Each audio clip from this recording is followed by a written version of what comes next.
Hello, good evening. It's a pleasure to be with you here presenting my speech about the Sonoran Desert Toad. I'm gonna talk about a little bit of my personal story, my personal experience with the toad, and my book, Toad of Dawn. This book, I ended to write it in 2013 after I worked with this medicine for 6 years. This medicine helped me to completely quit my synthetic drug addictions, such as crack, cocaine, alcohol, and other things. And I've been out of that life for the last 12 years of my life. In 2011, I get into one of the 13 tribes of Sonoran Desert, the Seri tribe, to treat the crystal meth disorder among the population. After the elders of this community certified the effectiveness of the toad medicine treating the crystal meth addiction, I learned the traditional chants of this community, and with the support of the elders, I start traveling all over Mexico and the world, sharing not only the healing of the Sonoran Desert toad, but also the traditional chants of this community. Creating a unique ceremony helps people to release a lot of energy that we all have stored in our bodies and in our minds, and to reconnect with the infinite love that is inside of us. This knowledge of the unification with the oneness is nothing new for humans. We can see through the symbolism in all the archaeological evidence in Mexico, Central America, South America, and Europe that the presence of the amphibians is connected with the spirituality in some of these Mesoamerican cultures, such as the Mayans, the Olmecs, the Aztecs, the Toltecs.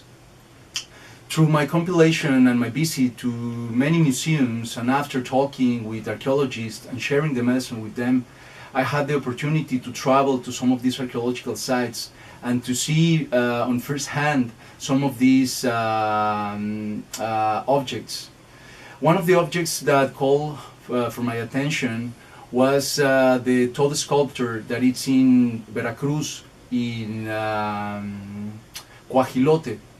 This archaeological site is really important because we can see this huge sculpture of a toad that it's beside a huge temazcal, that it's the sweat lodge, and people were in these ceremonies not only sweating but also breathing the contents of these compounds occurred in plants and animals, just like the Sonoran Desert toad.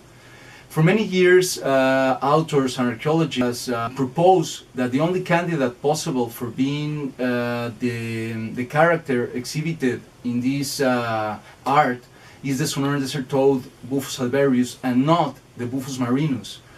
The confusion about which toad and why the toad was being clarified and cleared after the visit to these museums, because through all these objects we can see that the feather serpent or Quetzalcoatl or Kukulkan, that it's a mixture of the eagle, the serpent, and the jaguar, we can track the same symbolism. That it's mainly the spiral that we can see in Balakmun, in Campeche, in Teotihuacan, in central Mexico, and we also can track the presence of the toad effigies even to Sonora. Here in Sonora State we have Cerro Trincheras.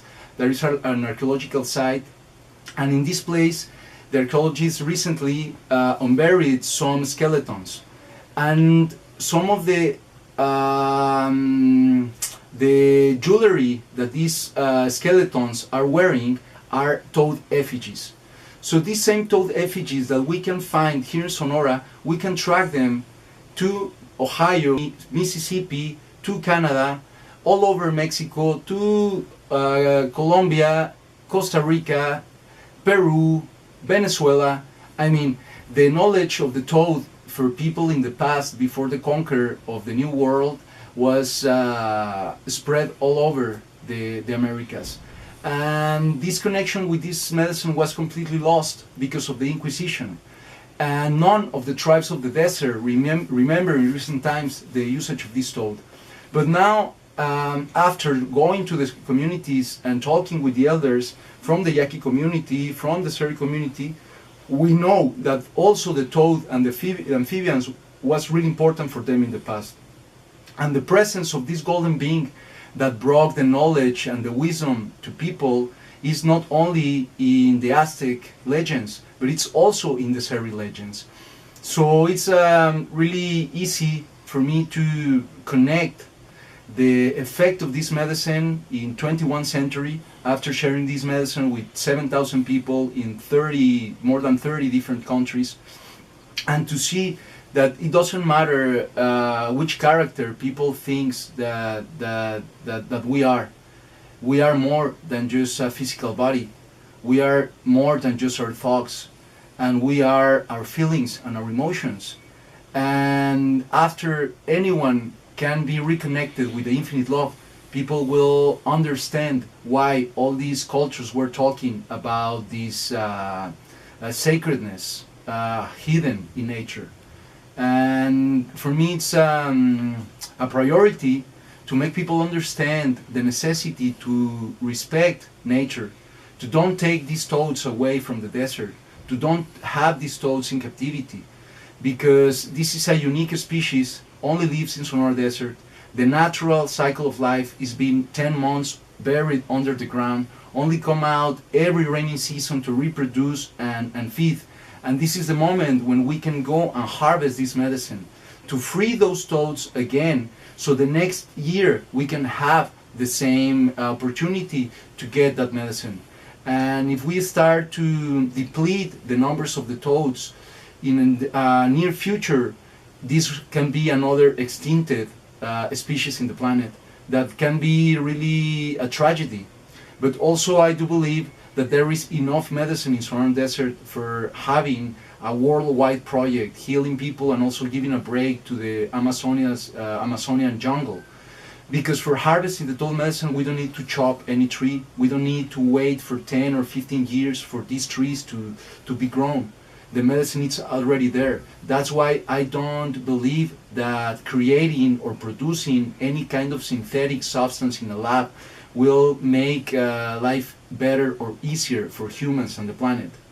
Some people claim that the Sonoran Desert toad is the same than the 5-MeO-DMT synthetic or plant. In my own experience, it's not like that. And after the result of the analysis that proved that the toad medicine contained 20 different alkaloids, we can only say that based on facts, there is not only one difference, there is 20 differences between the synthetic 5-MeO-DMT and the toad medicine. And even if you can make a synthesized version and to put together all these elements to make this complex cocktail, we need to understand that different toads have different concentrations, that different genders, different areas of the desert contain different amount of these substances in the secretion of the Sonoran Desert toad. So we cannot make a standard dose. We cannot tell to people that 100 milligrams of this is the regular dose for everyone, because for some people can be too much and for some people can be not enough. So we need to understand with a lot of precision how to work with this medicine. And in the future, a lot of people will do research. Right now, scientific community is stepping in the interest of understanding better this medicine, and we are collecting the data. Just myself, I have thousands of testimonials and for me it's just a blessing to be able to walk this path in this life in completely freedom, in completely happiness, and sharing this message that this medicine saved my life. I've seen many people who have improved their own lives with this medicine, and I think that the future, this and the rest of the plant medicines will be the pharmacopoeia that humans are using. Working with Cambo, helping people to flush the system before doing the toad medicine has been the perfect complement for these therapies. So we can see that the frog that lives in the trees of the jungle in South America can make this match, this click with the toad that lives under the ground in the desert. This is for me just a message of the planet that we were been looking for so long for answers, and we were trying to find those answers outside. And I do believe, on my experience, that as soon as I dive into my consciousness and I understand better who am I and what am I doing here and where I am going or where I can reach this in this life, I want to invite you all to stop the fear, to stop blaming, to stop false accusations, and to give yourself the opportunity to experience these and other medicines in a real safe context with someone that has experience to provide this with knowledge and with the wisdom. So I know that some people are accusing me for being intrusive and aggressive and also violent, and I can only say that the use of rapé, that it's a sacred medicine, and the use of water, that it's one of the elements of this planet, it's one of the ways to help people to overcome the fears, to overcome the discomfort that they might reach during the state of the medicine. And in my experience, just like the electroshock device has been a way to help people to improve their own life. And also I want to say that in my website there is a disclaimer so everyone can go and read and see and be aware of my methodology, and people before signing the form, they will be completely aware and agree about the events that can occur during the toad medicine experience. Also because I'm not providing a psychedelic experience. It's because I'm working with addicts, trying to help people to quit autodestructive behaviors. And some people needs a hug, some people needs a slap in the face, some people needs a kick in the butt, and some people needs to understand that we need to move on with this delusion of the mind. One of the most important issues about the natural medicines is sustainability. And regarding the toad medicine, I do believe that it might give a break to the Amazonian jungle, because harvesting the toad medicine, it's really easy. You can see on the videos on YouTube, on Shamans of the Global Village and on the Vice videos, how easy it is to get this medicine. And also to understand that the medicine will be reproduced every single season, every single year. So in the past, I've been chasing the light posts that are outside of the little towns in all Sonora State, because the light attract the insects and the insects attract the toads. So how I was doing this in the past is not possible for doing it anymore, because now with all the information being spread and a lot of people chasing and hunting these toads, the number of these toads in these areas are being decreased.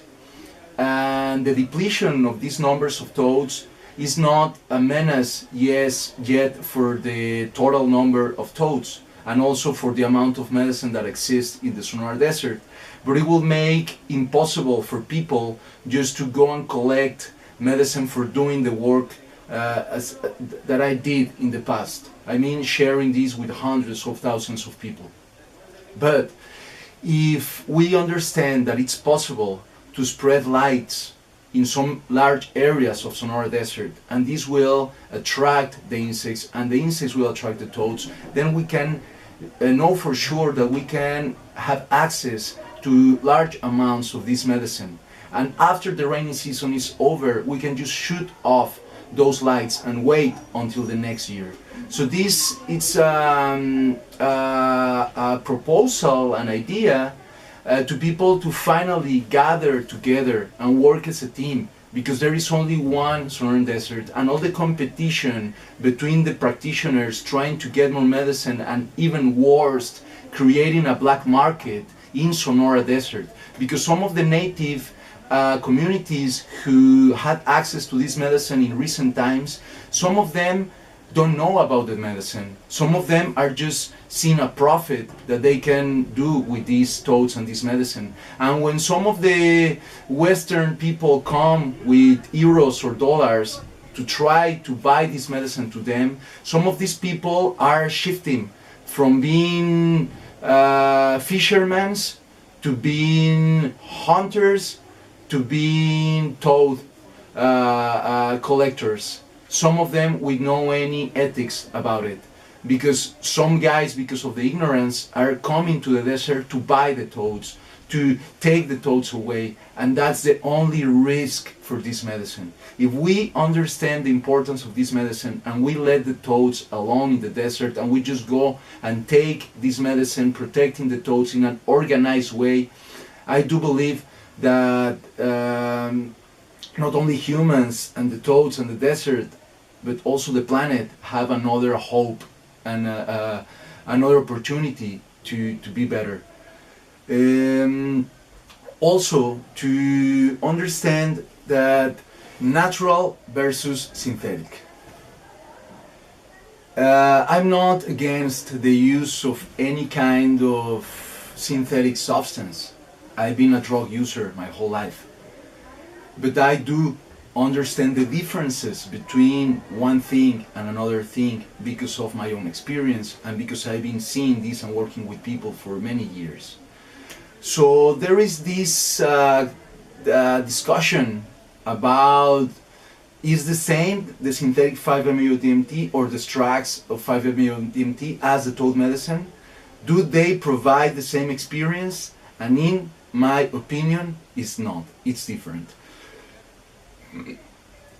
Taking in consideration that synthetic 5-MeO-DMT contains only one molecule, and the toad medicine, it's a complex compound of many different alkaloids. Some of these alkaloids were identified, some of them were studied, but some of them are not. And we also don't know how all these things work together in this cocktail in our systems. So I understand also that for some people it can be easier to measure some kind of standard dose in produced by a not natural way, like the planet. And I agree, I respect that, but I still believing and saying that it's not the same. With the time, more people with open heart and open mind will try these